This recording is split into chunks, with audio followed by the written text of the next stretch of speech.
I hope everybody's had a good week. It's Thursday here in Huntsville, Alabama. It's a little cold for my liking, but we'll go ahead and get started with the second class of the semester, class 1.2. So we'll touch a little bit more on the fifth discipline and systems thinking. We'll talk about that in the first half of this class. And then in the second half, revisit in innovation engineering and the innovation engineering process that I introduced at the end of last week's class, and maybe touch a little bit on the semester project, which I believe phase one went live today. If I'm not wrong, I'm very often wrong, but I'll touch on it a little and then let everybody start taking a look at it, and I'll go more in depth on that next week. But we'll start introducing stuff at the end of class that you can actually go ahead and start using on your projects. And I think you have a participation activity to go ahead and form a team and do that. So we'll look a little bit at that toward the end of class. So one of the participation badges for this past week was to play the beer game, which probably for some of you might have been a little disappointing when you got into and if you read the name and then got into it, or for some of you maybe have been greatly relieved when you got in there and realized, oh, I don't have to be involved with beer to actually play this game. So the beer game was a supply chain. It's actually described pretty well as you can describe something in a book without a lot of visuals in chapter 3 in the fifth discipline. But it was a supply chain exercise developed at MIT many years ago to show the dynamics of the change in demand in a supply chain and how it has ripple effects through the multiple tiers of a supply chain. The amplification of demand through the multiple phases. So that was the intent of the game. So you have a four-step process or four-step supply chain where you have a store that sells beer, retailer. So people go in and they can buy cases or packs or whatever of beer at a store. So that's the direct customer delivery, but then the retailer gets something from somewhere, a spirits wholesaler who delivers to multiple retailers. And then the wholesaler gets stuff from distributors who ultimately pick up things from a brewery. So beer is made at a brewery and distributors come and get it and take it to multiple wholesalers who then break down the truckloads and pallets and cases and ship them to their individual retailers. And then you go in as customers and buy. So they modeled this supply chain. And so that's what you were playing.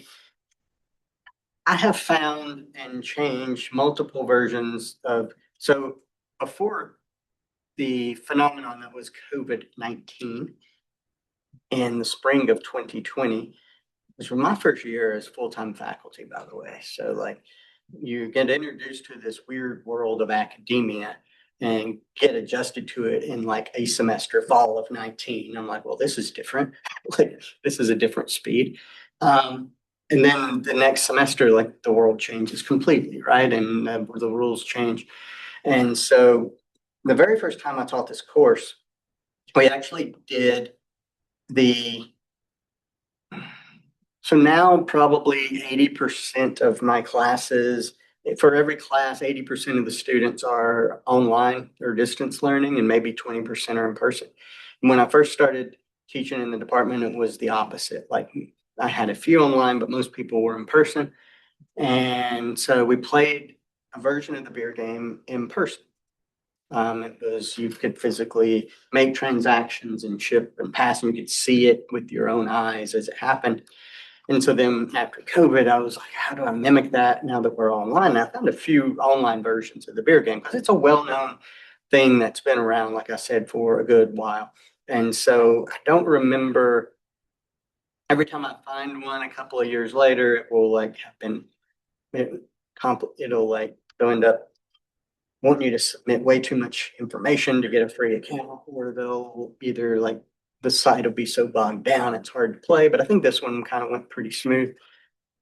I don't remember with this one because I played 2 or 3 versions before I decided which one you could you choose which role you played in this one, or did you have to be the retailer? I think for single player, you have to be the retailer, but for multiplayer, I'm sure. Yeah. And so anyway, you got to participate in that. And this is kind of how it looked in case you didn't see the big picture. We had customers, and that is crazy. And customers receive from a retailer, receive from a wholesaler, receive from a distributor, who got from the brewery. So you had customers who would place orders, and so then I would have things. They would place orders. That would be the order that comes into me as a retailer. Then the blue is the product flow. So I have stuff on hand that I can send to the customer. And then based on my inventory levels, once I ship, I then place orders to my supplier and they deliver, but there's a 2-week lead time. So when I place an order, what I placed an order for this week, I will get in 2 weeks' time. And so then I become their customer, and based on what they ship to me and other customers, in reality, then they would place an order with their supplier, which also has a 2-week lead time. And ultimately that they would place an order with the brewery, and there was a 2-week lead time there.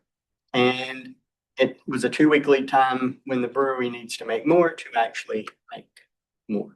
So that's the way the supply chain was set up. And everything's driven off of the customer orders. So let's talk for a minute. What was your experience like playing the beer game? For those of you that did. Interesting. You have to kind of, when I played the first time, kind of get used to it, kind of understand what's happening. Yeah. It's moving around. And when I played the second time, I was like, okay, this is how I should treat things. Start developing a strategy. Right. It's just too consistent. It's like it didn't change the orders over every time. So every time it's just say play it 3 times, you're like, oh, this is the exact same time over and over. And then it does change, right? At some point. Wow. Did it change for anybody else? Because It like changed the first couple of times and or like somewhere in the middle, and then it kind of like evened out like I think 400. That's what's interesting, right? Because it's made, and different versions deviate a little bit. I think this one stayed pretty true to the original MIT version. But the MIT version, at the customer to retailer level, only changed demand one time. It was stable for a few weeks, 3 or 4, I don't remember exactly, and then it doubled. And then it never changed again. So you had one demand change, one increase, one time. And that one increase created a lot of crazy behavior at the other levels. And so if you ever got to play any of the other functions, you would actually see how chaotic it would get. It would get more and more chaotic the further back in the supply chain you got. Because what happens, so it mimics maybe a better thing to relate to is it mimics behavior in a supply chain, say like talking about COVID-19. Remember the toilet paper phenomenon at the onset? What happened? stores ran out. Stores ran out. Why did stores run out? Wasn't enough supply. Wasn't enough supply. Why? It's Did the population triple and need more toilet paper all of a sudden?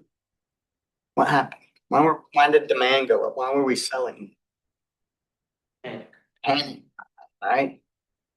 there were, for some reason, whatever it was, there was an inflection in customer demand. And when that happens, well, then Walmart can just order more, right? I mean, obviously they're out. They sold twice as much than they were used to, but can't they just order twice as much to replenish? Well, yeah, maybe, right? But they're not going to get that immediately. And then when their order is going up now to scale, they're ordering from their suppliers. Their order to their suppliers has the same behavior, right? But on a greater scale. And so then if Walmart's ordering toilet paper from the distributor of toilet paper. And then they're like, whoa, that's a way bigger order than you usually give. Then they can immediately fill all of that order. They may be able to fill some of it. So then what Walmart's ordered, they're not getting all of what they ordered. So then it's like, oh, I ordered 500 and you only sent me 3. I better order 800 next time. So even higher order. Then the distributor's like, wow, my customers, like customer demands, I'm tracking the trends. It's going way up. Not realizing that I'm going to get what I ordered before, but maybe not immediately. But I still am going to get it at some point. And then you're still ramping up the orders. And then by the time you do start getting everything, and all that stuff you ordered started to flood in, what happens to them? It's stabled back out, right? Oh, I bought up a year's worth of toilet paper. So now I don't need it again for another year. I'm not going to buy a year's worth at the same rate I was buying a week's worth, right? So by the time I get all that inventory in, did you start to feel that when you were playing? The first time I expect, like if you start to say, well, they're not sending me what I ordered, I better order more, I better order more. Just like if I go to the store and it's like, oh, they're out of this, I better, next time I get it, next time I'm in there, I'm not going to just get the 1 or 2 I need. I'm going to go ahead and get a year's worth because I never know if they're going to have it again. And so the simulation, and so that's what's crazy is in the original MIT beer game simulation, they introduced one demand change and it never changed again. But then if you played any of the other roles, it would all over the place based on how people would order accordingly. And so when I used to play this in person, it was fascinating because only one person would be interacting with the customer to know that that demand only changed once. And everybody else was reacting off of what everybody else ordered. And so at the end, when you say the brewery back here was really the one that was getting all kinds of chaotic orders. And then at the end, when you say, oh, demand only changed once after week 3 or whatever, everybody's like, whoa. Because everything else is just reaction.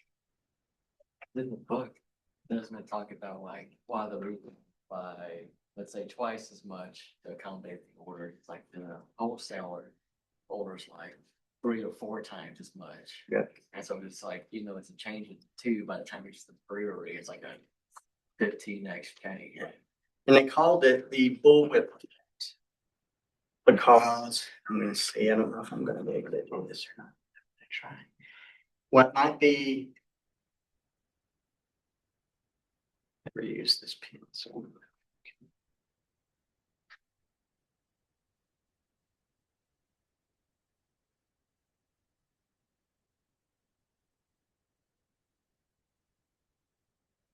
What might be a small inflection of demand here starts to get bigger and bigger and bigger, and as it goes away from the actual order. So like I snap the bullwhip here, small inflections here, big changes at.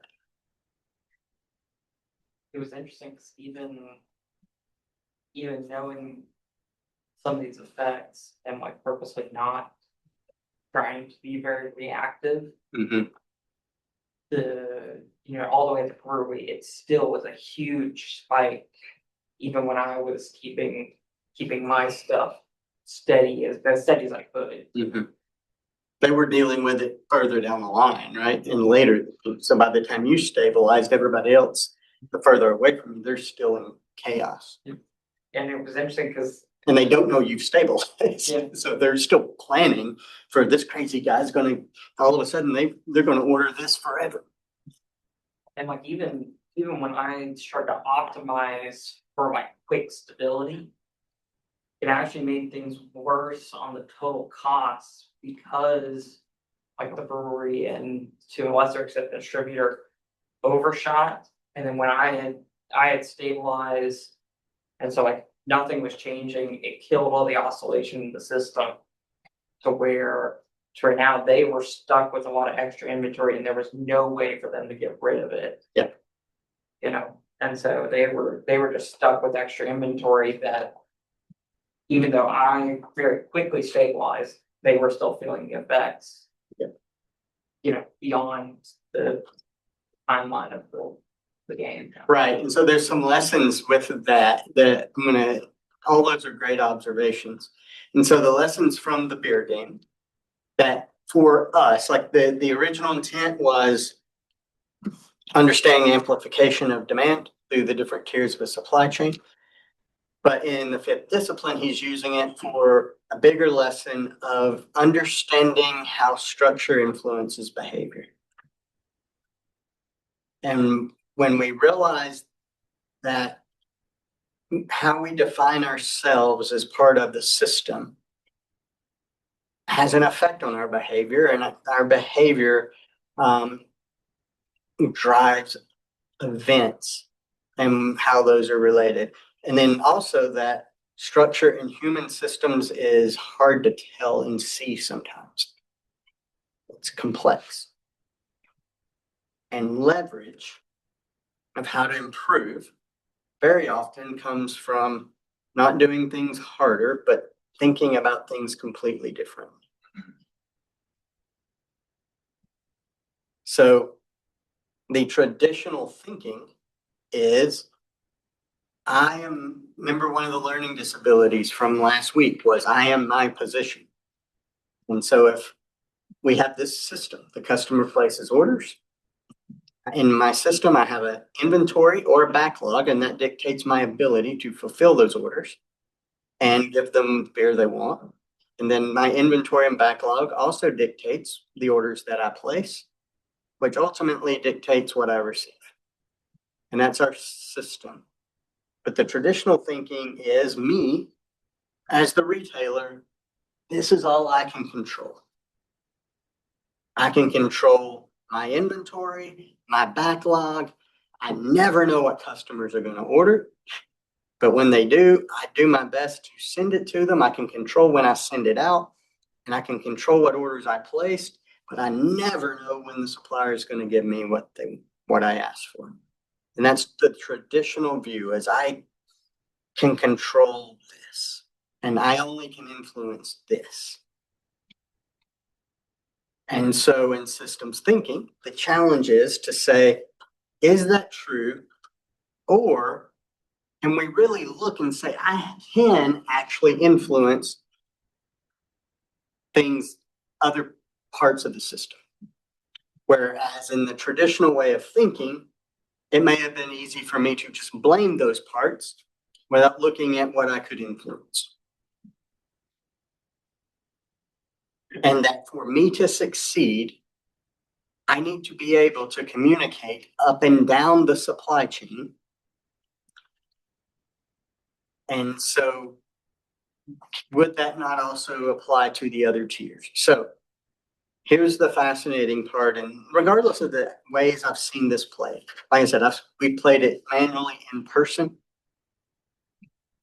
And after a few rounds, like play 52 rounds of this, and after a few rounds, when people start having chaos at the different stages, like we would literally sit at the table and play, people would start looking 2 or 3 tiers down and go, hey, what do you order? What are you doing? Are you crazy? And I'd be like, no, you can't communicate with the different tiers of the supply chain. You're in your world.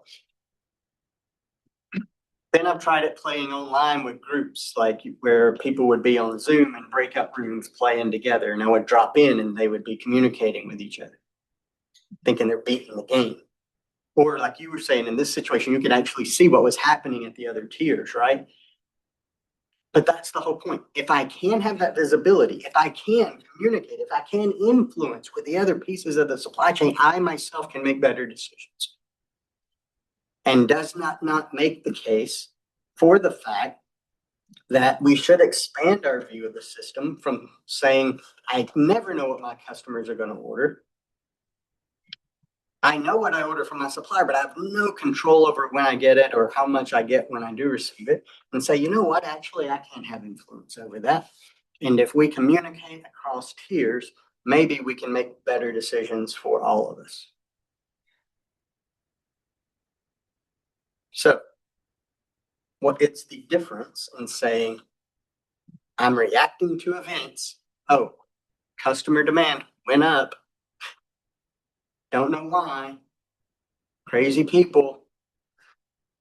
To customer demand went up. I'm going to talk to them. I'm going to try to understand customer behavior. Why did that happen? Oh, sales ran an ad. And wasn't that it? Like they ran a discount or something. And it's like, oh, that's why the demand actually went up. If I start to understand that, then maybe I can make better decisions. If I can talk to, heaven forbid, sales and them tell me, hey, we're going to run this ad down the road, then maybe I can order more ahead of time. Maybe I can even communicate with my supply chain, hey, heads up, I'm going to wrap my orders up in 3 weeks. Go ahead and plan for that. Then maybe it happens a little smoother, right? So to the credit, the book at least, it wasn't an ad, it was some random band. They Made a song, promoted yeah, some free promo. Love beer. Yeah, Is that the name? Lovers, I take a Lovers sip beer. of my lover's beer and ride into the sunset. Good memory. So understanding why things happen allows us to make better decisions. And so the key to the beer game, and there's different strategies to it, and it's been played by thousands, hundreds of thousands of people over the years. So it's not like there's one correct answer because there's variation in it. But the big lessons from a big picture systems thinking to take away from it is 2 things. One is to understand delays in the system. To understand that when I order something, there's a 2-week lead time. So just because I ordered something and I ordered more and I didn't get more the next week or even the next week because maybe they had a backlog, it doesn't mean I'm never going to get that. And if I continue to order more, eventually I'm going to get all of that and then I'm going to have it. And then all of a sudden the demand levels out. So understanding the delays and factoring that into your decision making. And the more delays there are across the tiers, that means 2, 4, 6, 8 weeks if demand really has gone up before the brewery can increase their production capacity. So it will come, but it'll be eventual. So I'm not going to escalate my erratic behavior. And then understanding the delays and then the patience to wait. And they called it take 2 aspirin and wait, don't panic. Don't panic buy. Because the more people panic buy, the more it causes problems. I actually had to do multiple TV interviews back when COVID was happening about this. Got on the news. My grandma used to say, Nick, just don't get on the news. I don't care what you do. It's like, my grandparents had the police scanner wire, like speakers out on the back porch. Like this was entertainment that they would sit out and listen to like all the drama that was going around. They had all the local police and the sheriff's office and the fire department and everything frequencies, and it would cycle through and you could hear like everybody. If you couldn't get pulled over when I was a kid and get your tag number run, my grandma would be like, we heard you. We're talking about your truck on the scanner. Thanks. Small town. Was your grandfather a police officer? No. Or just had this? They just enjoyed. They had the codes, the 1055, the 104, the whatever you could hear. They just like listening to what was going on in the neighborhood. So my grandma would say, just don't get on the news, assuming that if I did, it would be a bad thing. But I was on the news doing interviews about the dynamics of panic buying in the supply chain during COVID, and that just because it's out, you buying more does not help things. So the systems perspective is, it is nature, and we have to resist the urge to make decisions at the event level without understanding cause and effect. Oh, this happened. Customers bought twice as much. I'm going to make decisions without understanding what's going on. That's very reactive. We tend to blame when that happens. They don't know what they're doing, but now we got to ramp things up. A little better is if we can say, hey, that behavior that just happened, that specific event it didn't just happen for no reason. That's a behavior pattern.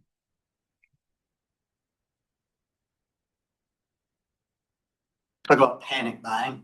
My older brother, for many, many years, worked in the grocery industry. He delivered bread to grocery stores. So specific event could be, whoa, bread shelf emptied a lot faster today. Behavior pattern might be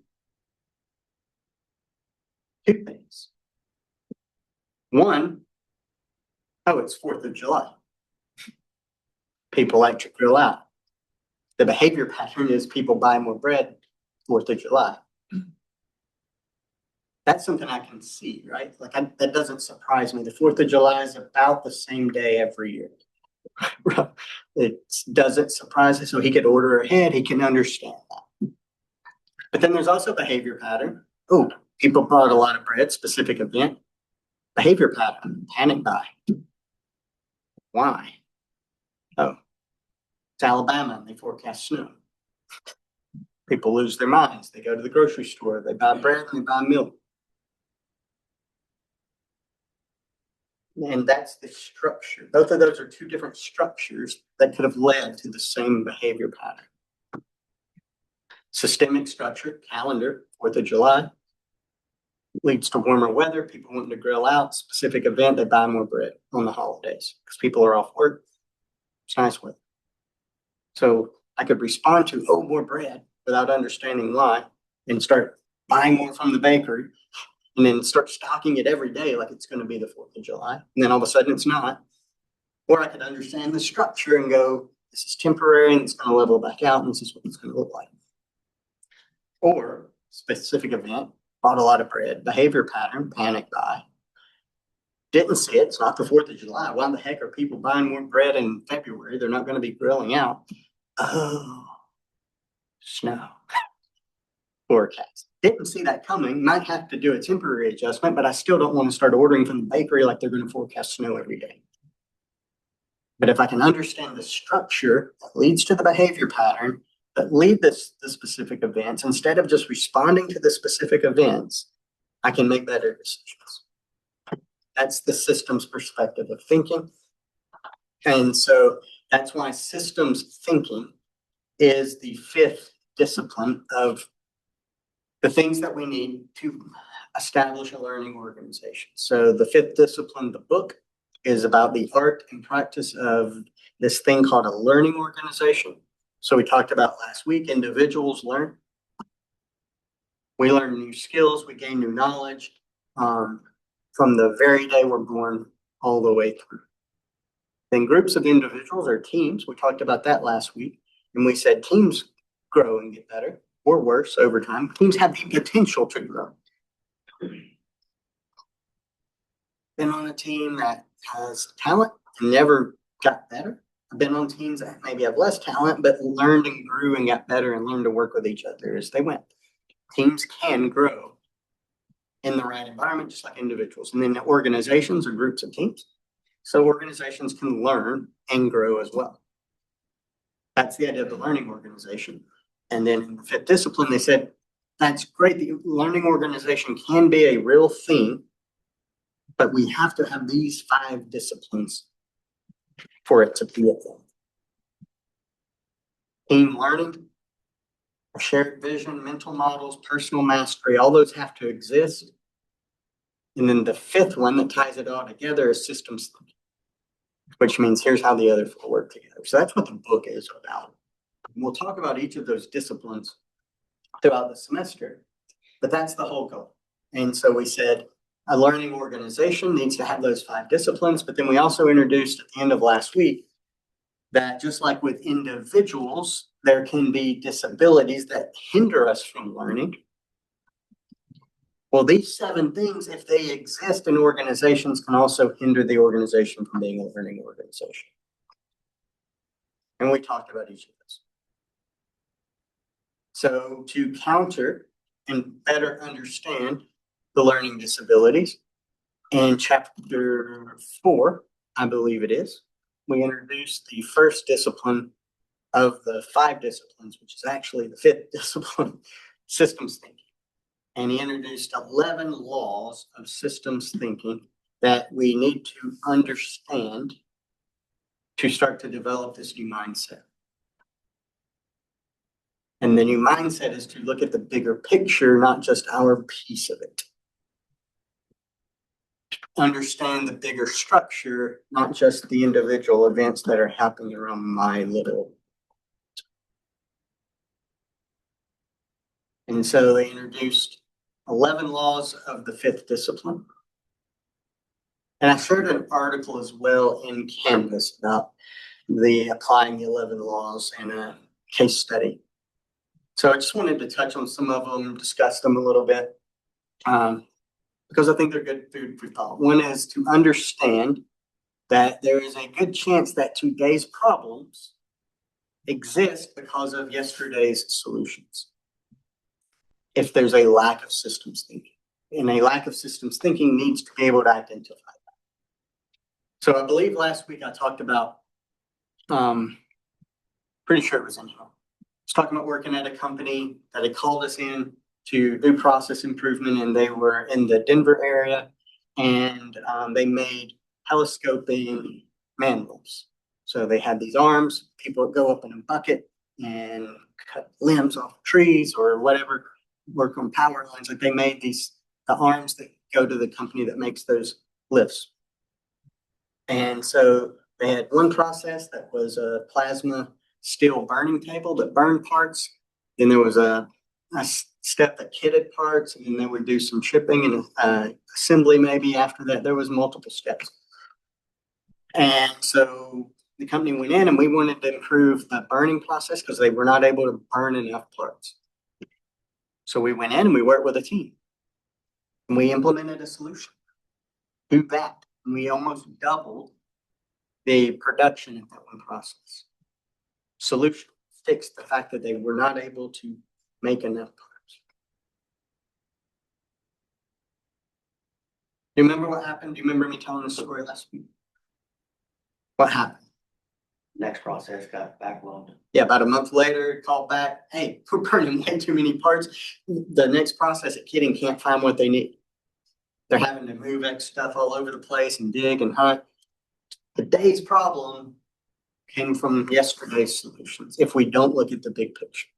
And I remember going to dinner with the president of that company during that week and saying, hey, can we look at least at the value stream, the operational level from beginning to end before we start making individual process improvements? Can we see how it's going to affect each other? No, we just need to get more out.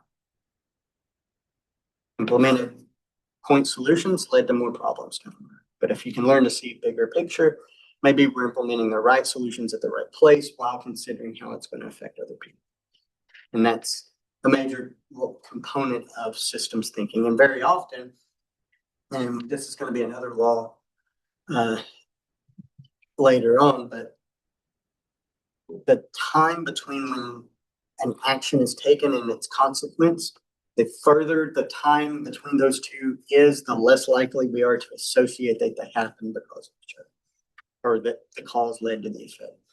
And so very often, someone who had implemented today's solution that led to yesterday's solution that led to today's problem, a lot of times that person's gone by the time and never realizes that they contributed to today's problems when they made yesterday's solution. So then that goes back to the learning disability of the illusion of, or the delusion of learning from experience, is if I implemented yesterday's solutions, it caused a problem 5 years down the road, but I'm gone and didn't realize it caused a problem. Was that really experience, or was it existing if I didn't learn from it? Learning to think that way, big part of systems thinking. The harder you push, the harder the system pushes back.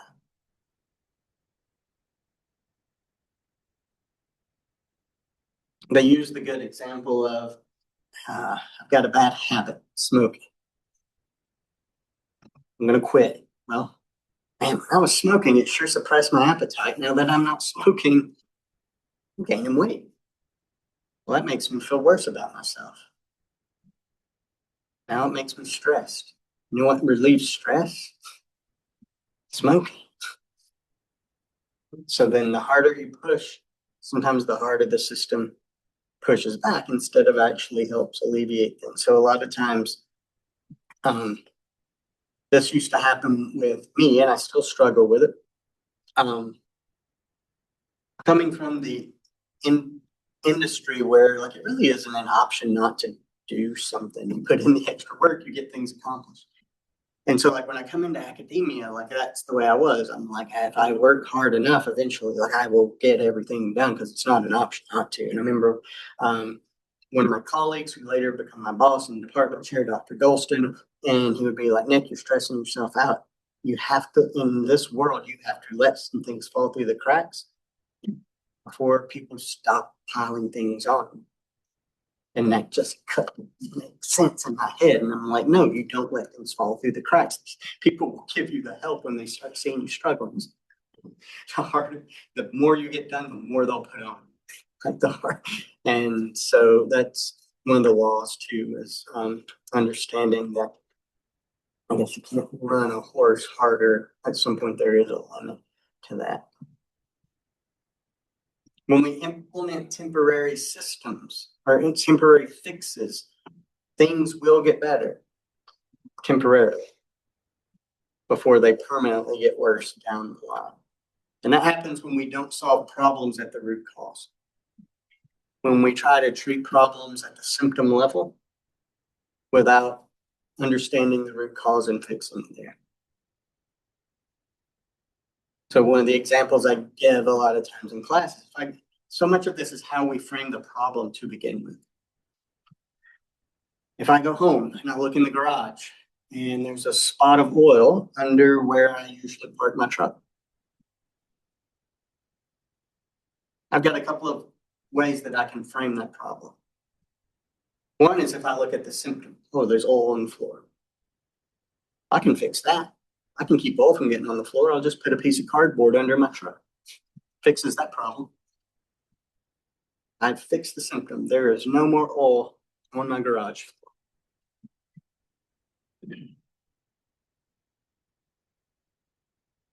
Fixes the symptom, so it fixed the problem. Then the problem becomes, the oil keeps dripping. I've got to change the cardboard. Maybe I can get something more absorbent. And then that delays things even more. But the real problem is the oil's leaking from somewhere, right?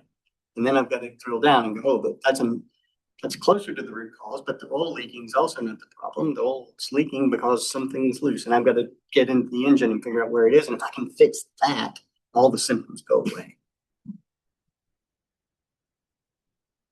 So having the mindset to get to the root cause and not treat things at the symptom level is very critical.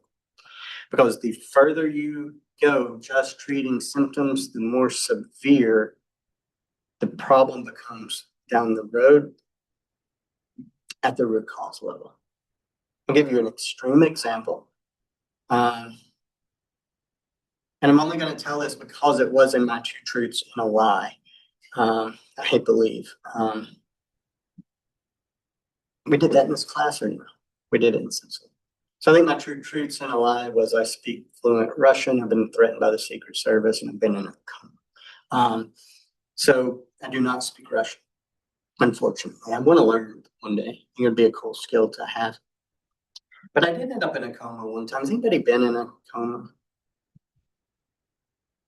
I keep waiting for somebody to say yes and be like, thank you, can we talk? Like, there is no club, there's no group that gets together and reminisces about that day or those weeks. Is about 4 for me. So here's how that happened. End of the year, December 2013, start getting a little sick, cough. I'm from the South. You don't get sick. You don't admit you're sick. You ignore it. It goes away. I'm coughing. Going to treat the symptom, cough drops. Didn't go away after a couple of days, so I got the good cough drops. The Ricola ones with the gel on the inside that taste great and they're addictive. And so I'm just like, still getting worse. Need more cough drops. I'm gonna go buy 3 bags this time, panic buying. Right now I'm messing Walgreens up in their supply chain. And I'm gonna make a hot toddy. Like now I'm really like gonna knock this thing. I'm going to extreme measures. And so after a couple of weeks of that, on New Year's Eve day that year, I finally self-diagnosed myself with pneumonia. Also another symptom, right? A little more severe of a symptom from coughing. Still not the root cause, but like, okay, pneumonia is something I probably can't treat on my own with cough drops. Go to the emergency. And then they're like, oh, pneumonia, that's develops from ignored symptoms of the flu. It's flu season. We'll test you for the flu, jab, nose. Oh, it's negative. So still treating symptoms, we just don't know the root cause. It's causing it, right? Yeah. And so then they were treating the pneumonia, still not understanding the root cause, and it wasn't getting better. So I'm thinking I'm going home, right? And I don't go home the next day, and it's still not getting better. Even though they're trying to treat the pneumonia, and it's not getting better. And the last thing I remember was them saying, I'm going to test this dude for ads. I don't even know what that is. Is the regular flu good? Like this. And then I woke up in February. So I guess I had H1N1. I don't know how I got it. Like there's a lot of people. I was the best shape of my life then, like training jiu-jitsu and MMA all the time, and like a lot of people in like their late 20s to mid 30s that year in this part of the world got it more than like normal, and it was inexplicable. Don't know how I got it. But like my organs started shutting down. They put me in a medically induced coma so your body could rest, so they could like start treating that and it out. Treating that's an extreme version of ignoring, trying to treat symptoms without. The further you go from getting to the root cause, the more severe the consequences. Cough drops made things a little better temporarily. So extreme situation, but thought it made that point pretty well. Or the easy way out usually doesn't actually get you out.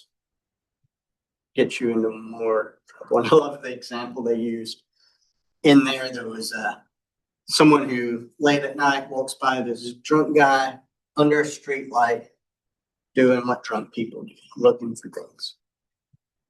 And he was like, what are you looking for? And the guy's like, my keys. I'm looking for my keys. Okay. Do you remember where you dropped them? And he's like, yeah, over there by the door. Why are you looking here? Because there's no light over there by the door. There's a light here. I'm taking the easy way out, but I'm never going to find my keys. And a lot of times that comes from having a set group of things that you've done in the past that work and trying to force fit that solution into every problem that you see. the old adage is if the only tool you have is a hammer, you make everything look like a nail. But the more tools and the more the more tools you have and the better you can critically think and use problem-specific tools that are correct, then the greater the chance you fix the actual problem. The easy way out usually just gets you into more trouble. The cure can be worse than the disease. A lot of these start to sound like the same thing, right? The cure often can lead to something that's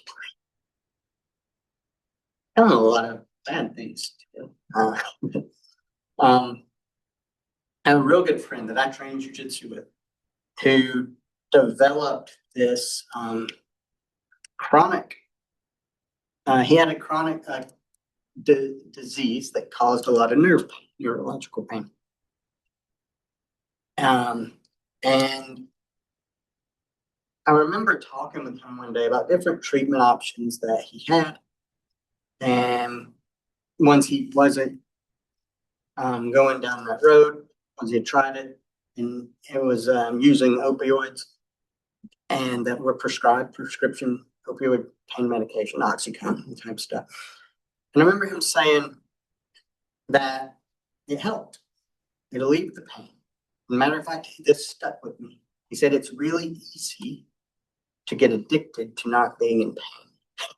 And it made me realize the power of how addictive something like that can be.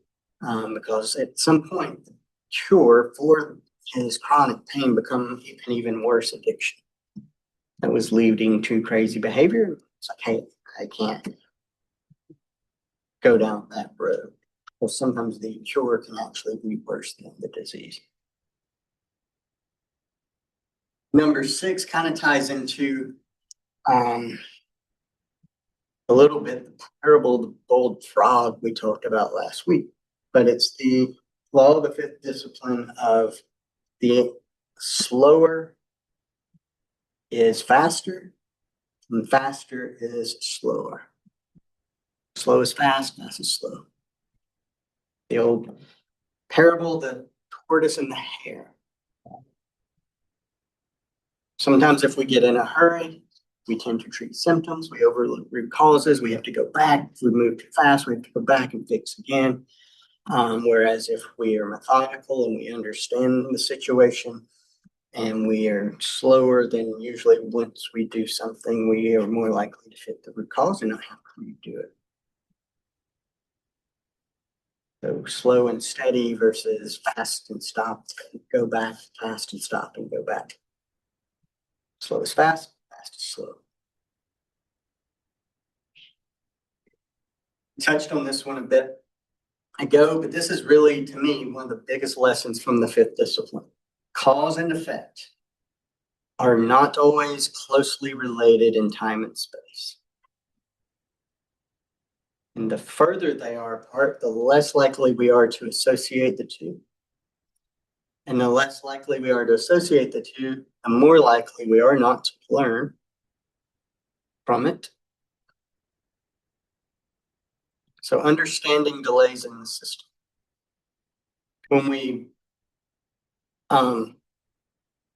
talked about an EM 660, we talked about the connection of the 3 Ps during the Industrial Revolution. We introduced processes and technologies. Those technologies usually led to some people reaction and adjustment. And those reactions usually led to things that shaped different principles and philosophies that led to the next wave of processes and technologies. But those things didn't happen immediately. We mechanized the loom in the mid 1700s. There was all these inventions. It wasn't until about 30, 40 years later that the Luddites said, I don't like this. Because it took time, but then all of a sudden it didn't immediately replace them. It took a different culture to establish for them to gradually say, hey, you know what, I'm fed up with this. And then they react.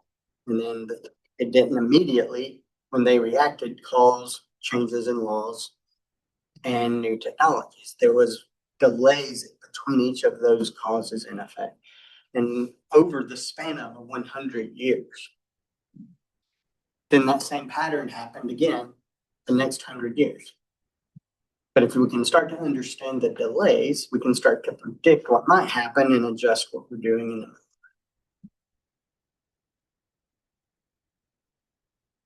small changes can produce big results, but only in the areas of the highest leverage.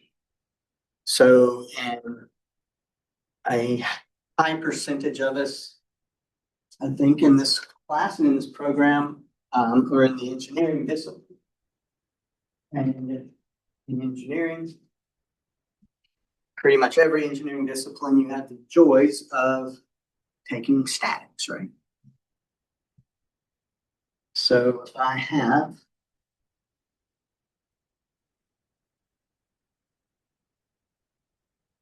an arm, and I'm trying to measure the moment or the torque on that, right? It's distance and force. And it takes more force at a shorter distance. But the further the distance is out, I can have less force and generate the same moment, right? Imagine, I actually saw this the other day, and I've been victim of it myself. But imagine, that was cool. Here's a door, glass door going out of a building. It's not always obvious. It's not the hinges are on if it's a single door. You go and you push the bar. Have you ever been the person who pushed the bar close to the hinge side? Then you don't want to acknowledge it, so you just power through it. Does it take a lot more power pushing it here than here? So little efforts at the point of the most leverage can make big changes. And understanding what those leverage points are from a systematic point of view is critical. So in a couple of weeks, we're going to start looking at things in the chapters 5, 6, and 7 of the 5th discipline called systems diagrams.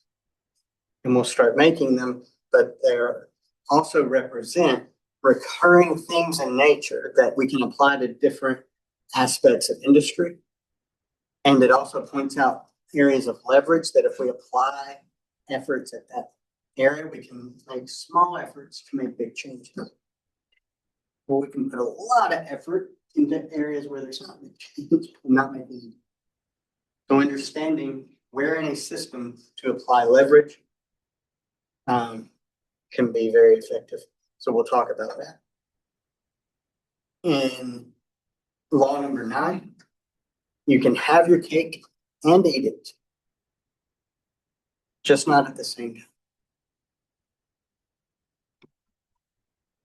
That phrase always confused me growing up. You can have your cake and eat it too. It's like, yeah, no kidding. I have it. I'm about to eat it. Then somebody told me much later in life, actually it was supposed to be, and it will make a little more sense if you say it this way, you can't eat your cake and have it too. Does it make you look at the phrase a little different? Makes it make a little more sense to me. I used to hear that you can't have your cake and eat it too. I'm like, sure I can, and just did both. But if you change it, so you can't eat it and still have it. But in the law of systems thinking, it says you can have your cake and eat it too if you understand that maybe not at the same time. And that changes your view of saying that something always has to be an either or. And the good example that they use there is the idea, especially in as the Japanese management philosophy, which we'll talk about in the 3rd Industrial Revolution, started to reach the American world, and the Japanese focus on quality. the perception in America was that to have quality, it's going to cost more. In other words, you can have one of two things: low cost and high, or high quality. You can't have both. You have to compromise cost to have high quality, or if you're going to have low cost, it's going to be poor quality. Whereas if you understand, I actually can have both, but not at the same time immediately. If I invest in improving quality, then ultimately I can have lower costs because I'm not going to be doing a lot of the extra stuff that poor quality costs. But I can't immediately have it. So I choose what to develop and then try to work on the other one down. And having the forethought to see that. The 10th law, oh, this one, dividing an elephant in half doesn't produce two smaller elephants. So understanding how everything fits together into one system is important. And they use the example of the 3 blind people that are each touching different parts of an elephant, and their perception's different of what that is based on what part of the elephant they're touching. Person with the ear is like, oh, this is flat, rough, it's kind of like a rug. Person holding the nose is like, oh, this is long, it's like some kind of hose. Person touching the legs, like, this is strong, this is like a tree trunk or a pillar. And each one on their individual own is experiencing 3 totally different things. But it was all part of one system, the elephant. And if you broke that into 3 subsystems, you're not getting 3 elephants. You're getting 3 subsystems that still need to work together as well. So one of the things I learned in systems engineering in grad school that always stuck with me, and I find this to be the case in a lot of aspects of life, is when something fails in a system, it's usually not an individual subsystem, it's where they intersect or interact or get integrated. So a lot of times, if a fixture is leaking air, it's where 2 things connect, not one of the individual pieces. Or if something's leaking, it's where 2 things connect, not one of the 2 actual pieces. Systems fail at where they interact with each other, not at the individual piece level. So understanding how things interact in a bigger system is critical. That is what systems engineering is we can have mechanical engineers that go and design the best engine in the world. And we could have electrical engineers and electronics engineers that go and design these great technologies. But if they don't work together to say, here's how the engine and the technologies go together into a car or a missile system and work together, then they've just made a trunk and an ear and a leg without understanding how it affects the other. And number 11, there is no blame. Blame's fun. It's what we do on the news all the time. Something happens, we decide who to blame and not look at what really led to it and how to fix anything. It's kind of like the beer game. If you blame your supplier because they're not delivering what you ordered, or you blame the customer because their ordering pattern's erratic, without realizing you're actually part of the same system and part of the enemy. The enemy is us. You have seen the enemy, and it is us. And you're all on the same team. So what that really tells me is, and I've told companies this over the years when I work, going back to solving problems at the root cause. And I always said we had something called the 5 whys of trying to get to the root cause of problem solving. If you ask why 5 times, the chances that you actually got to the root cause are much greater than if you just treated the first thing that you saw. Oh, oil in the floor, that's the problem. Throw cardboard over it. No more oil getting in the floor. Why is there oil? Oh, because it's dripping from the car. I guess the first one would be oils in the floor. I'll clean it up, treat it the same. Why is oil and fluid dripping from the car? Oh, I'll fix that then. I'll put cardboard under the car. Why is it dripping from the car? And if I drill all the way, then I might get to the actual root cause and fix it to where the drip all goes away instead of me treating all those symptoms. But more likely, if we treat a symptom, the more likely it is we blame someone instead of understanding the deeper underlying structure. And if I always tell companies, if your root cause to a problem is blaming someone, there's a really good chance you're not fixing the actual root cause.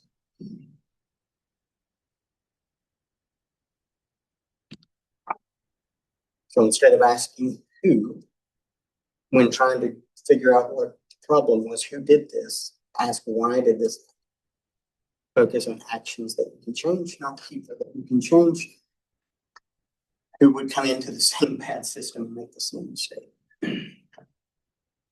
So the laws of systems thinking, I think, are there and good to give us a different way of thinking about things from a bigger picture. And like I said, in this class, we're looking at things from 3 stages. First third of the semester, we're talking about strategic thinking. The course is strategic engineering management. So systems thinking allows us to think more strategically. And then in the middle of the semester, the second third, we're going to do strategic planning. Because if we can't think strategically and we go to plan, we're not going to plan strategically, we'll just plan. So we have to learn to think strategically before we can plan strategically. And then the third part is strategic leadership. Because we could have the best strategic plan in the world, and if we don't know how to execute and lead, we're not going to actually get it implemented. So part of strategic thinking is systems thinking, but the other part is innovation. Not just being good at something, but being good at the right thing. And being good at the right thing at the right time. And that involves constantly innovating. So we introduced this last week, and we said there's invention, which is coming up with really cool technical stuff. There's creativity, which is being really different.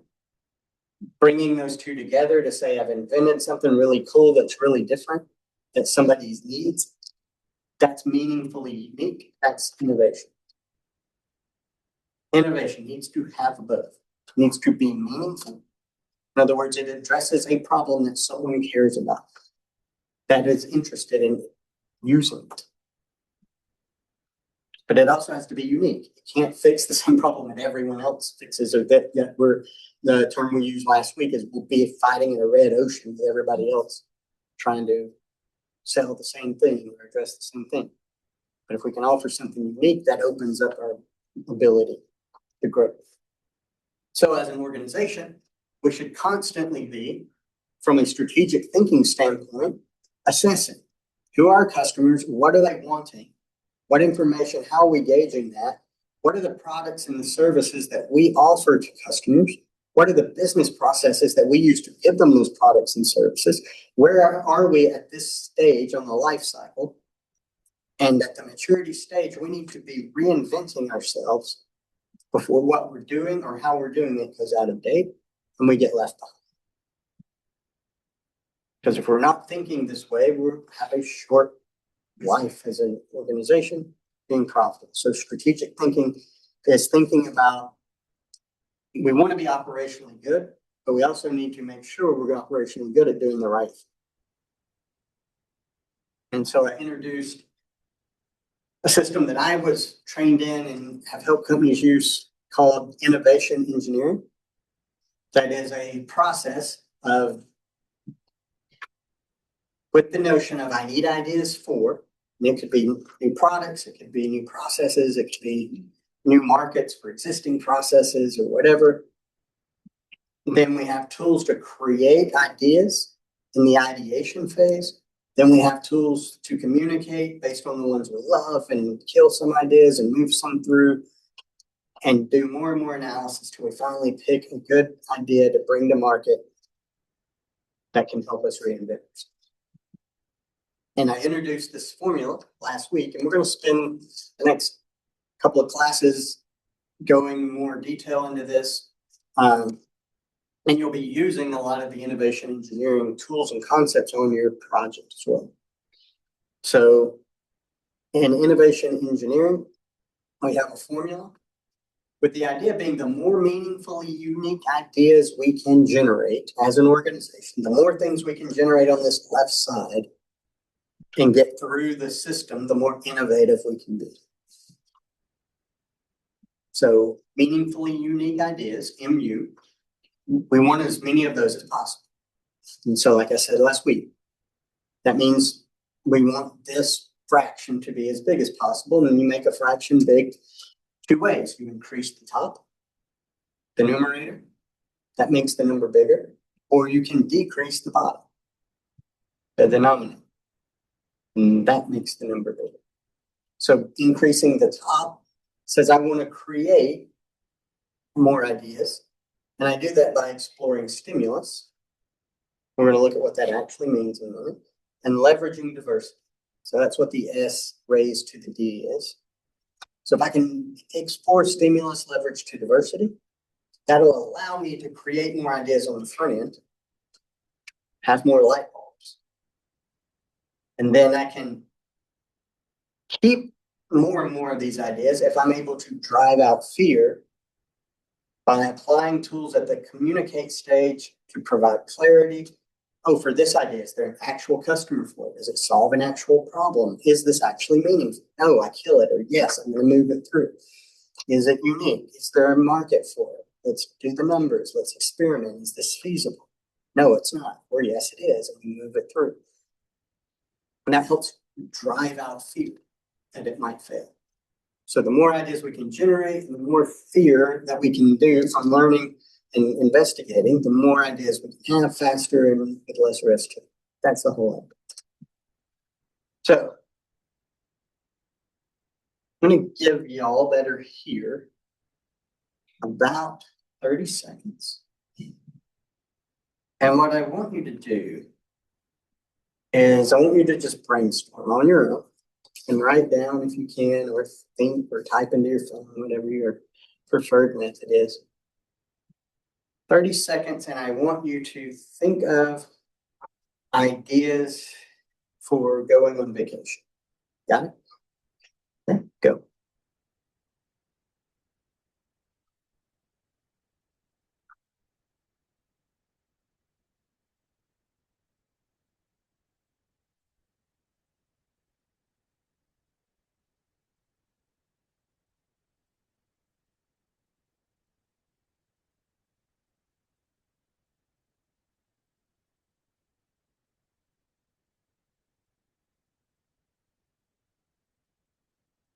Okay, stop. Anybody share with me how many ideas you came up with? Or More? 7. 7? 5? Come back. We got 3. 3? So that's brainstorming. So that's like not really giving a lot of stimulus, right? Other than a prompt. Okay. So for the next 30 seconds, I'm going to introduce some stimulus. And I want to see if there's ideas you didn't come up with. Maybe even less than 30 seconds. Because very often, a lot of times, brainstorming, just brainstorming on its own with only prompts and very little stimulus, really just drains your brain and limits the amount of ideas you can. But if we can introduce different types of stimulus, it helps us generate more ideas. So in less than 30 seconds, let's see if we can come up with more ideas than you had in the first 30 seconds. And it should be harder because you already got some ideas. Okay. See if this gives you any additional ideas.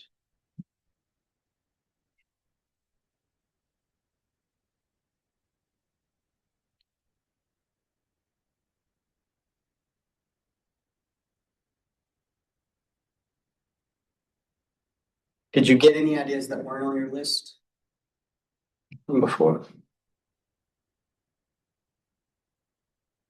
And more rapidly too, right? In a wider range. So, and that's just one, that's just introducing visual stimulus. And we're going to look at different ways to do this. Anybody want to share with me an idea you had that you didn't have before for the stimulus game? Cruise ship. Cruise ship? It's obvious, it's right there, right? Casinos. Casinos, yeah, we got the lights, the neon lights. Whitewater raft, Grand Canyon. Grand Canyon, whitewater rafting, we got the river there, the nice mountains. Does this one give you any ideas? Skiing. Skiing, Disney World. Disney World? It's neat, right? Like it can, different stimulus can create different ideas and different. Which is where we're gonna get to with the D and S to the D, leveraging diversity. I could introduce that same stimulus and it give people two different ideas. What about this? The kangaroo, I was in Australia. Australia, Overlapping places. zoo. Go to an MMA fight, boxing fight. Go to Baca Lake in Yeah. Australia. So there we go. Lots of kangaroo. Yeah. So did I tell this story in here about the kangaroos redeeming themselves? May have been in one of my other classes. So over the holidays, New Year's Eve, went to Nashville. They do this thing, some of you may have gone, where they illuminate the zoo with these cool lanterns all over the place, like different like lanterns and shapes of different things like that. And it's cool. It's really beautiful. But several years ago, at a jujitsu competition in Atlanta, we went to the Atlanta Zoo during a break, and there was a kangaroo exhibit. I was like, all right, I've never seen kangaroos. I'm fired up. This is going to be really, really cool. And it's at the very end. Like we go and we look at everything. The big cats, always love the big cats and everything. We finally get to the kangaroos, and they're just laying down. Like they're these big, sloppy animals laying in this dust. One even had its head propped up. They're just laying there. I'm like, I was expecting them to be fighting and jumping rope and doing all this cool stuff. And I was like really disappointed in kangaroos. So when we were in Nashville over the holidays, there was a kangaroo exhibit, and I was just dismissed it. It was like, I don't want to see them again. Freaking kangaroos, like disappointment to mankind. And one of the most overhyped animals, like I was like really dogging the kangaroos. And we get to the kangaroo exhibit, and like there was a couple of lazy ones. And there's a lot of them hopping around, playing with each other. There was one that you could even pet. Like that blew my mind. Like you could just walk in there, and pet them. Like one of them, there was one, Mandy. But they were like, no pet, man. And super soft, sweet. So some interesting things. Maybe kangaroo connoisseurs. I don't know, but I was learning about the kangaroos. The difference was the mixture. There was the majority of the ones in Nashville were female kangaroos. And the females are smaller. The males are the ones that are almost like human size and big, fat, and like mean and lazy and jerks. But like I found out there was a big difference in the genders, and the majority of theirs were the females and like more like kangaroos that I had. They were demons. Sorry, kangaroos that I judged you all by that experience in Atlanta, but this picture gave me stimulus to others. So different things can cause people to have different swings. So we're going to look at today, we're going to look at next week, different tools that can help us on this left side of the innovation process. We'll find tools to help us all the way through this idea funnel, but it all starts with coming up with, at the very beginning, as many ideas as possible. And also coming to grips with, engineers, this is going to be tough. At this phase, the ideation phase, that we're going to be talking about today and next week, that you're going to be using at the first phase of your project. There is no such thing as a bad idea. at that phase. Let yourself be crazy. Let yourself say things that seem crazy. I'm gonna share several tools. I'm gonna have you and challenge you to find someone your own and use them to come up with ideas within the parameters of the assignment that I gave you. Your job will be to be on a team and come up with a new business idea within parameters. You'll use all the innovation engineering tools to come up with ideas. The beginning, let yourself have fun, because even if you have what seems like a crazy or silly idea, you never know what you say that might be the kangaroo to somebody else's idea that prompts them to think of something that can actually be something more feasible. So you're doing yourself a disservice by not just letting yourself think freely at this phase in the process. So I'm going to go in order of the way I find using some of the tools that we're going to talk about helpful. So today, what we're going to talk about is sources of stimulus mining. So stimulus mining is just 4 different sources that we can tap into to try to glean ideas. And again, this is under the premise of I'm trying to innovate in an organization because I'm either looking for new products and services to offer my customers, or I might be looking for new customers in market that offer my existing products. Or I may be looking for new processes and systems within my organization to do things better. Or I may just be looking for better ways to market what I have to the customers that I already have. All of those require coming up with ideas, right? And so today what I'll talk about is 4 different sources that I can try to tap into to get ideas. Insight mining, market mining, tech mining, and future mining. And they're just different ways to frame our thoughts. So insight mining is what can I learn from my customers that can give me ideas for new products, new services? Observing potential customers to see if they're a potential new customer base.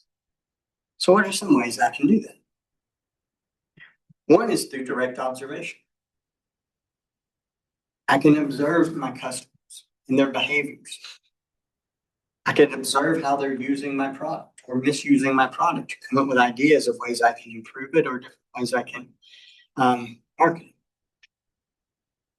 I can, heaven forbid, actually have conversations with them to see what they are interested in. I could go online and look and see what people are saying in the field. Attend trade shows. Survey them. Try to understand. And what's interesting, right, is there's technology now these days that are applied in all areas of these different things. Does anybody have casual conversations with your friends, significant others, yourself? And then all of a sudden, the next thing you know, you're getting Instagram reels about what you were saying that you never have looked up or anything. And it's like, oh, how did you know that? Now all of a sudden, it's all I'm getting ads for accounts. That's somebody observing customers, potential customers, and then throwing ideas at them to see how they react. Oh, they didn't click on this, they clicked on this. Let's use that information for something. Gauging customers and or potential customers is a way to get ideas for new products, new services, new customers, whatever it might be. Another source that we can look at is our competitors or the marketplace. Can I get ideas of new products, new services, new customers, new approaches of what I offer as an organization by observing what my competitors or other people in the market are doing? So I can do that a few ways. I can benchmark. In other words, who's the best in my industry? How can I go study and learn from them? automotive industry, and then became Toyota is the benchmark. Let's go study them. Let's all try to implement the Toyota production system to make our cars the way they do. They're the benchmark. And then manufacturing said, oh, let's learn from the automotive industry because they seem to be more flexible.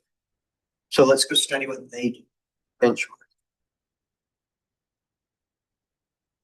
Borrowed brilliance is a little different. That's not benchmarking the best people in your industry. It's looking at different industries and their business models and seeing if you can glean ideas that can make you different in your industry.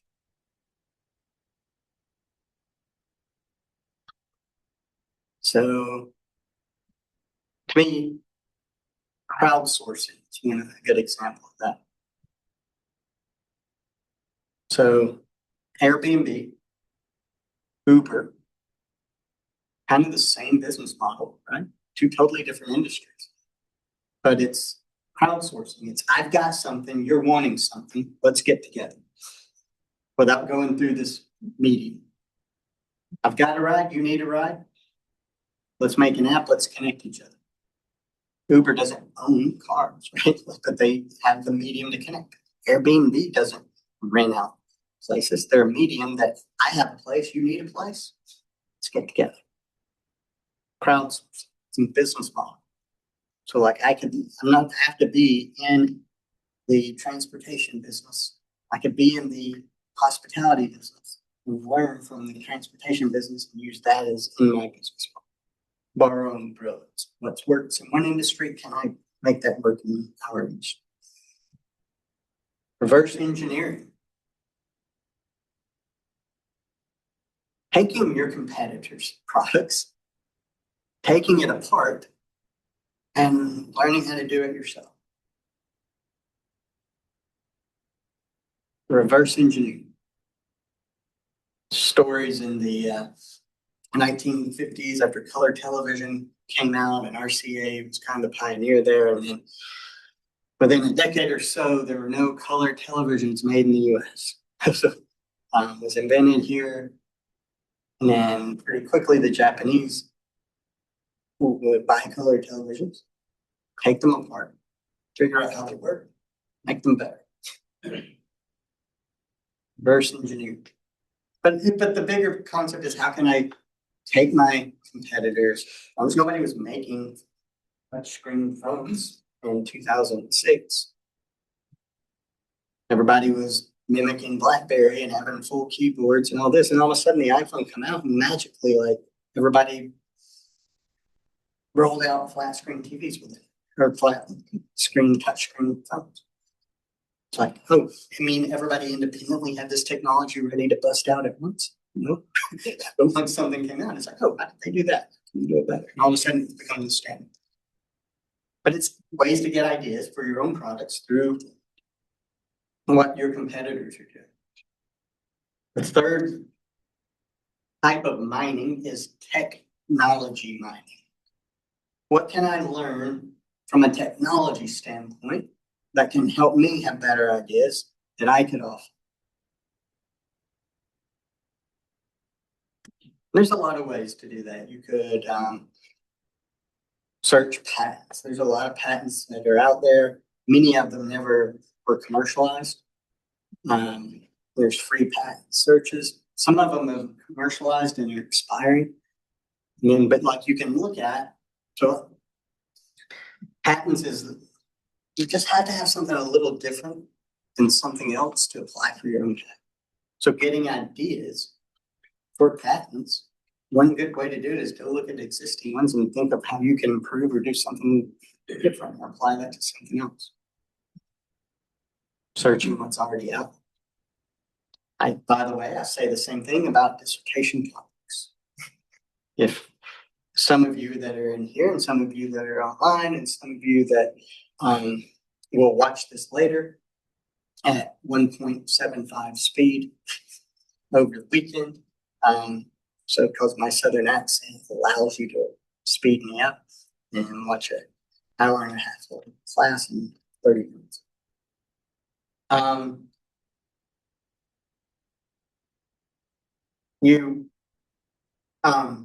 Sorry. Talking about dissertation. Dissertation. topics. So if some of you are crazy enough to be in the PhD program, my tip on dissertation topics, go look at other dissertations. At the end, they always say, we looked at this, here's opportunities for future research. Sounds like a possible topic to me. So it's just like going and look at patents and saying, oh, something's already, you can learn about what's already out there and how you can build upon it. And then we have artificial intelligence, right? That has greatly accelerated, talk about the ability to introduce stimulus, has greatly accelerated the ability to do that. So how can we use artificial intelligence? One, to help us come up with ideas, and two, how can we use it to accelerate bringing those ideas into being?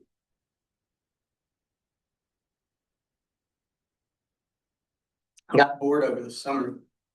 I had this idea for a really long time, children's books on leadership, because there's a huge market for that, right?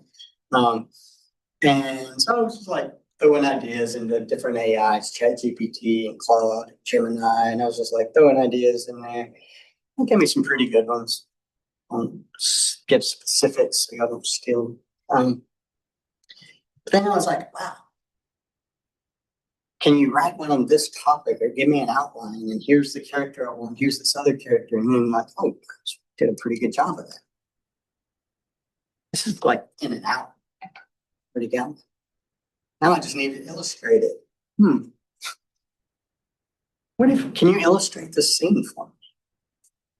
No, I want the boy to look like this, not this. And can you be more like within a couple of hours there was something and that blew my mind, right? It's like how do we leverage that from that generated ideas, polished ideas already had, and accelerated bringing it into being? Then I got bored. So how do we leverage AI? It's really interesting. I had one of my GRAs was looking at some stuff last semester. Thank you. And we were looking at the use of AI in innovation processes with companies in some different ways. And Coca-Cola, going back to insight mining, right? Learning from your customers. They would have these experimental fountains where they would just have different flavors and people could mix different ones and make what they want. They were collecting all this data, and based on more common mixtures, they were using that to come up with their own different flavors of actual Coke.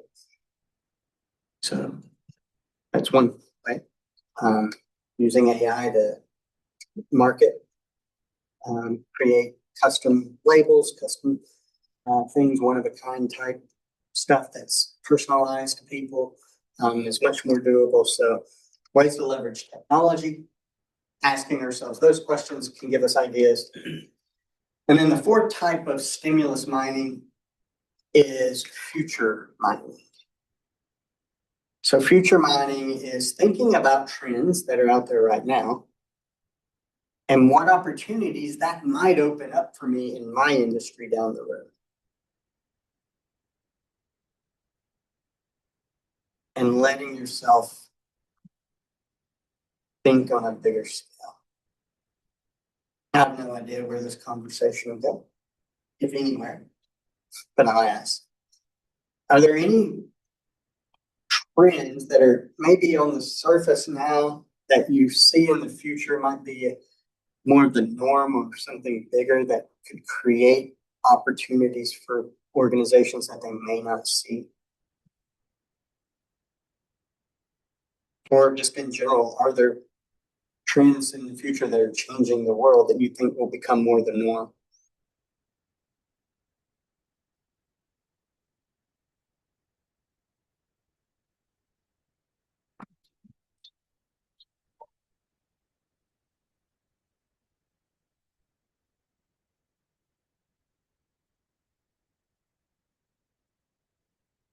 If you asked me this maybe 5-10 years ago, I might have said the legalization of marijuana. was less big, could see that it might become more of a thing. If I was in an industry, I might say, what can I do to take advantage of that when it does become a bigger thing? And I'm going to start thinking about it now because I project in the future that there's a huge opportunity that there may not exist. That's an example of future mining. Good example would be the use of AI business later, like from here to the future. I think so. Yeah, what's that going to look like, right? And how can I use the thought of what that might look like into thinking about ideas to change what I'm offering right now? That's what future mining is. That's what I have to think about in my job all the time. What is my job going to look like in the future? Am I going to be standing up here talking to you, sitting there? It already looks a lot different than it did in 2019 when I was standing right here, looking at more of you and none of you right here on the screen. What will it look like in 5 years? And can I project what that might look like and start adjusting now to accommodate that and identify opportunities versus reacting when it happens?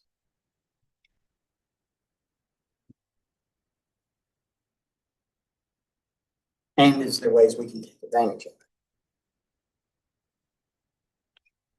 So pushing your brain to those points helps you come up with ideas that maybe you wouldn't have come up with just by brainstorming.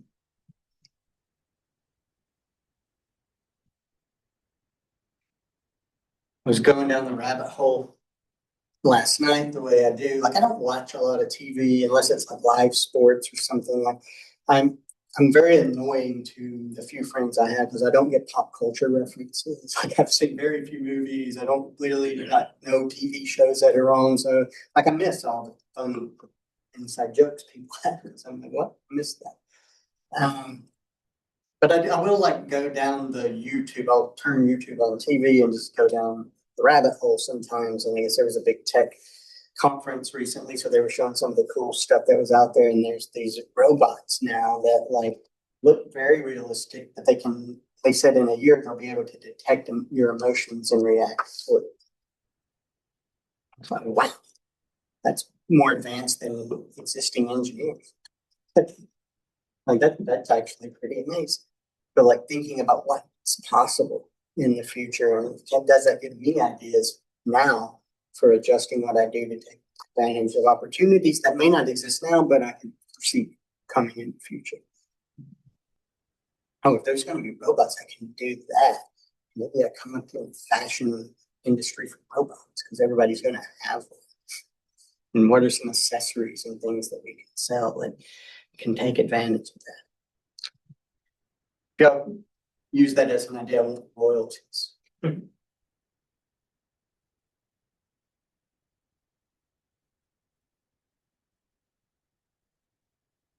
And then two, so that's introducing stimulus, as many as possible to generate as many ideas as possible. It's just when you think you've come up with enough ideas, somebody can throw something out there that makes you think of something. So that's going to be a part of your project, coming up with ideas using different tools. I'll introduce more of them next week. And then it's not enough just to have stimulus. You also want to leverage diversity on your team to come up with even more different types of ideas. Because we all come from a different frame of reference, right? In a couple of weeks, we're going to talk about something, one of the other disciplines of the learning organization called mental models. Our perception of the world based on our background and how we see the world. And every one of us is unique based on where we were raised, our experiences, things that are ingrained in us that we may not even realize that are ingrained in us, that shape us to see the world in ways that we didn't even realize existed sometimes. And then someone else has a completely other perspective on things. And if we have multiple people, I've got somebody that sees Goofy on skis and thinks about going to Colorado, and I see somebody that sees Goofy on skis and thinks about going to Disney World. And together we can come up with more ideas. And then we also are all disposition to think certain ways. So the last thing I want to do today, for those of you live, in person or on Zoom, is let's play a little game. Play along. I just want you to rate yourself on each of these spectrums on a scale of 1 to 6. And there's not a better or worse. It's just where do you fall? So the first one is, are you more of a realist or an idealist? Where, Depends on the day, time of day. Thursday, 6 o'clock. The pessimist one. Realist, the pessimist is not realist or idealist. Idealist, I believe everybody can be great. Realist, only a certain percentage of people are going to be. Whatever. Are you more rational or emotional when you make decisions? Instinctive. Are you more emotional or rational?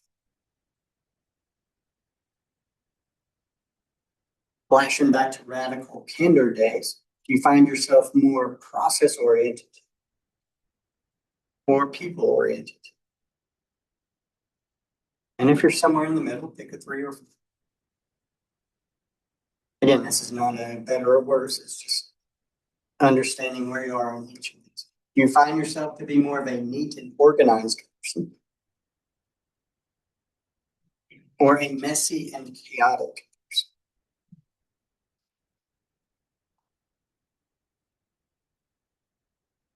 What does your office desk look like? What does your kitchen table look like? Be real with yourself. Do you tend to trust facts or your gut instincts?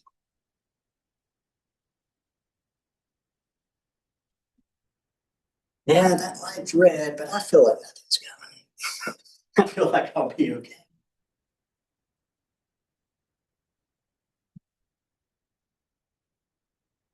Do you tend to be predictable, like routine, or are you more spontaneous?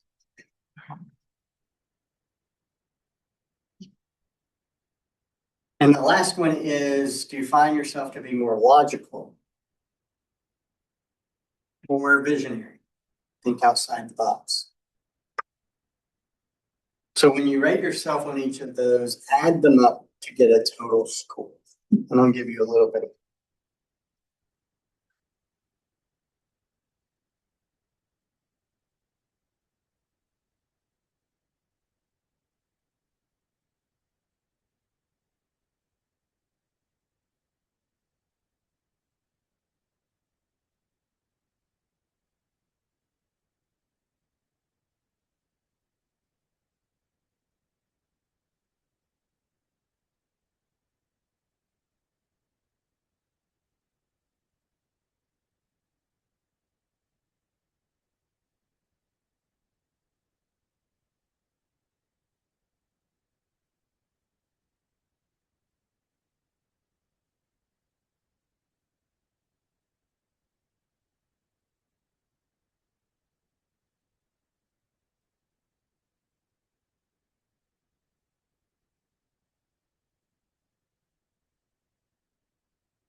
Everybody understood?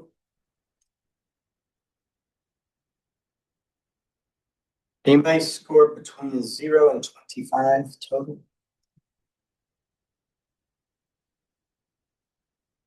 That is in 26 to 42.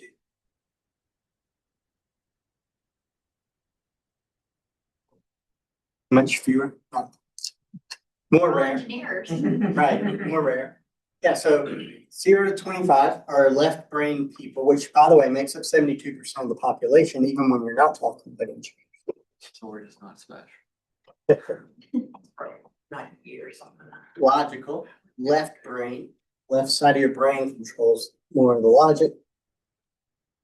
Right side of the brain, 28% of the population, is visionary, more emotional, more chaotic. A lot of people are lying. Yeah. 52%. And I think 72% of the population says they're less creative, more rational. They like processes, they like structure. And we need those people on teams because they provide ideas that are meaningful. Remember what we said innovation has to be two things, meaningful and unique. So we need people who make ideas meaningful. Because we can have some really crazy ideas, and then if we don't have somebody to say, yeah, but who's going to use that? And does that actually solve anybody's problem? Or will anybody actually buy that? Oh, you're right. It sounds cool. But then if you only have meaningful people, you get a lot of wheels, you get a lot of hammers, you get a lot of functional stuff that's useful, that's not different than something anyone else thought. So you have to have the right brain people too, because they're what makes ideas unique. And if you found yourself in the middle, like 25, 26, 27, or you had a lot of ones and sixes that averaged out, then you're probably pretty flexible at going back and forth. I find myself to be in that world. I can be the logical one when I have to be. Prefer not to be, but I can be. And I don't have to be the logical one. I can open my brain up to some pretty crazy things.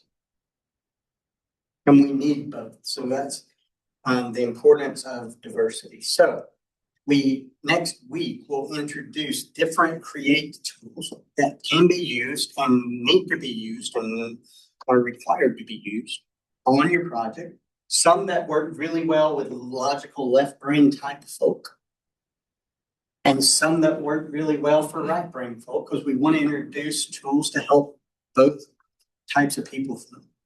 So I'll introduce you to some of them. So the team project. Released it today. The project, I want teams of 4 plus or minus 1 person. So 3 to 5. 4 is ideal. I think there's 31 people in the class, so it doesn't exactly divide by 4. But we'll see how it shakes out.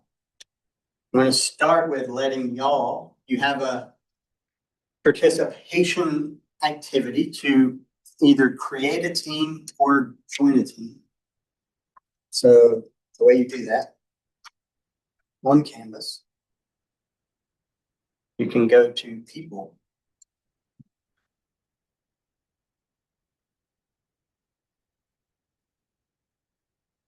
And create a group.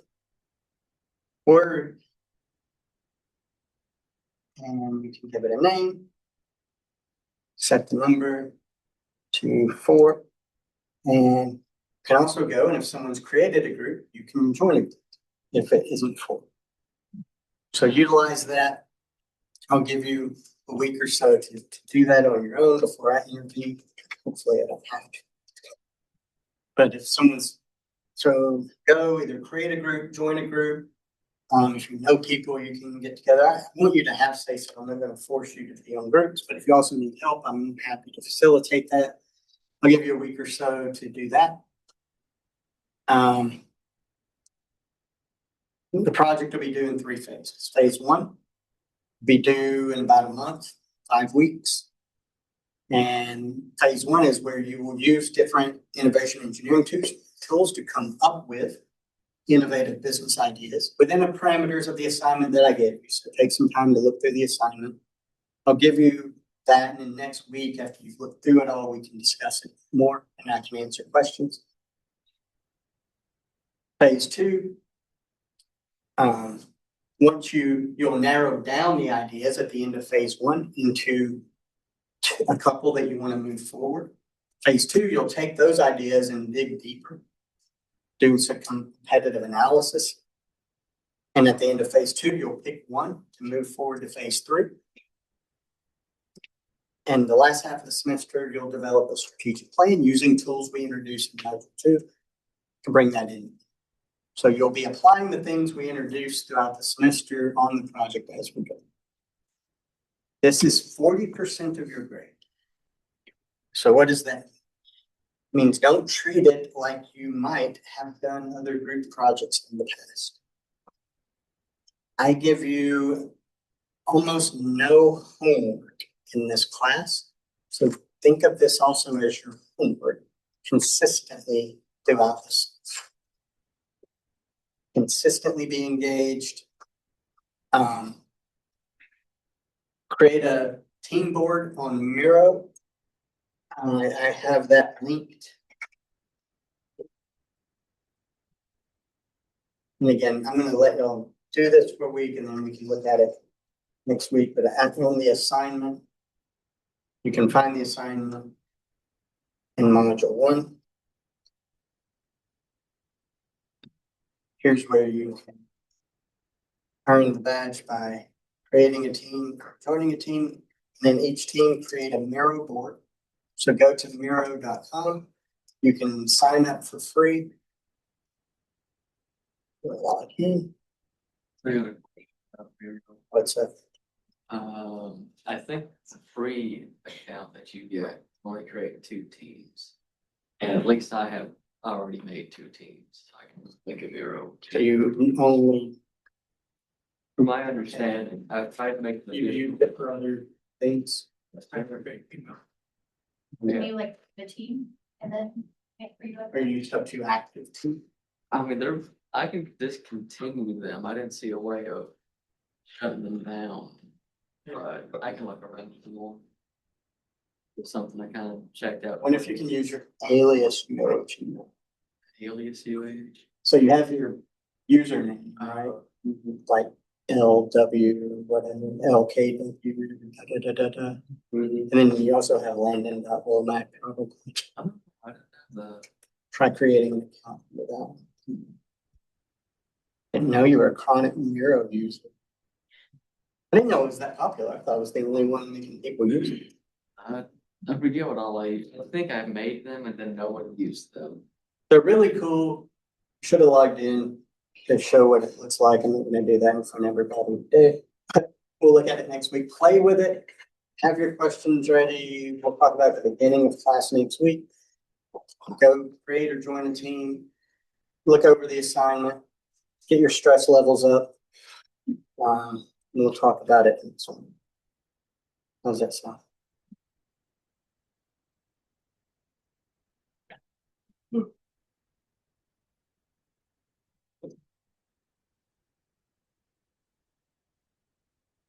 All right. Good to see you. Hope you have a good weekend. Maybe where to find me. And if you know where to find me, forget it. So you don't find me.